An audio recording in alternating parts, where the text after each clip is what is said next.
Bienvenue, notre leçon du dimanche commence. Nous avons donc ce sujet cette semaine qui est assez intéressant, c'est la providence divine au milieu de ce chaos qui est la vie sur cette terre. Et parfois, nous pensons que Dieu est responsable aussi du mal qui nous arrive. Est-ce que c'est vrai? Quand quelque chose de mauvais m'arrive, c'est que Dieu a voulu ainsi.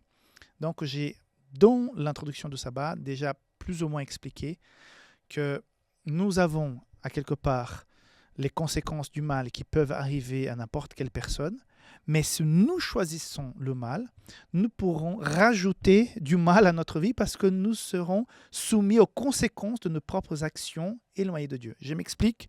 Par exemple, quand on conduit, on peut forcément avoir un accident sur la route. Okay? Mais si je conduis sous l'emprise de l'alcool à forte dose et je conduis à 180 à l'heure, les probabilités que j'ai un accident sont beaucoup plus importantes parce que j'utilise ma liberté pour faire quelque chose qui n'est pas l'idéal, n'est pas bon, et elles sont tellement fortes et impactantes qu'elles augmentent la probabilité qu'une chose mauvaise m'arrive. Mais Dieu ne voudrait pas ni que le chrétien fidèle ait son accident de voiture, ni l'autre qui est loin de Dieu et agit de façon irresponsable ait non plus son accident. Dieu ne voulait le mal à personne.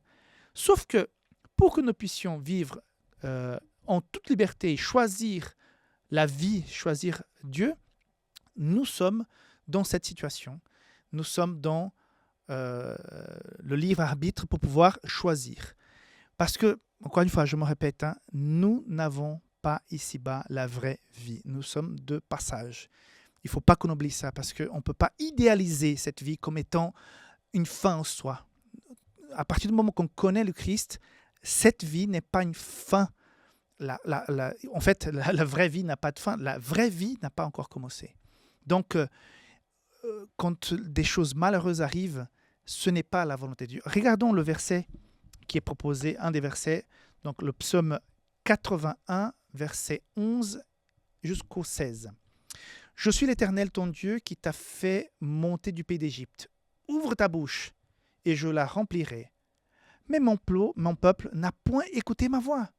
Alors Israël ne m'a point obéi.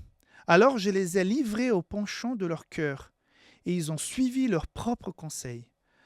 Oh, si mon peuple m'écoutait, si Israël marchait dans mes voies, en un instant, je confondrais leurs ennemis, je tournerais ma main contre leurs adversaires. » Donc, c'est-à-dire que Dieu est en train de dire quoi? Qui vaudrait le mieux pour chacun d'entre nous? Si nous vivions en relation, en communion constante avec Dieu, nous aurions cette bénédiction, cette protection, cette sagesse qui pourrait nous éviter beaucoup de mauvaises choses. Mais cela n'empêcherait pas que des tragédies, que des problèmes nous atteignent. Et même avec le temps, même si on est tout tranquille à la maison, avec l'âge, la mort un jour va nous toucher. Parce que nous sommes dans un monde qui n'est pas encore le nôtre et qui est affecté par le péché. Mais si nous avions un Dieu qui aurait intervenu pour dire non, je dois tellement aimer, tellement protéger, que maintenant j'empêche que le mal arrive à toute personne. Et maintenant, il n'y a plus de choses mauvaises qui vont arriver aux personnes. Ça ne pourrait pas régler le problème du péché. Donc, Dieu s'empêche de nous forcer. À partir de ce moment-là, nous ne serons pas libres. Donc, les arguments de Satan au ciel, ils auraient un fondement. Et donc, on n'aurait pas un problème avec le péché sur cette terre, mais un problème avec le péché dans tout l'univers. Donc, c'est un peu contradictoire parce que Dieu est bon, Dieu est merveilleux.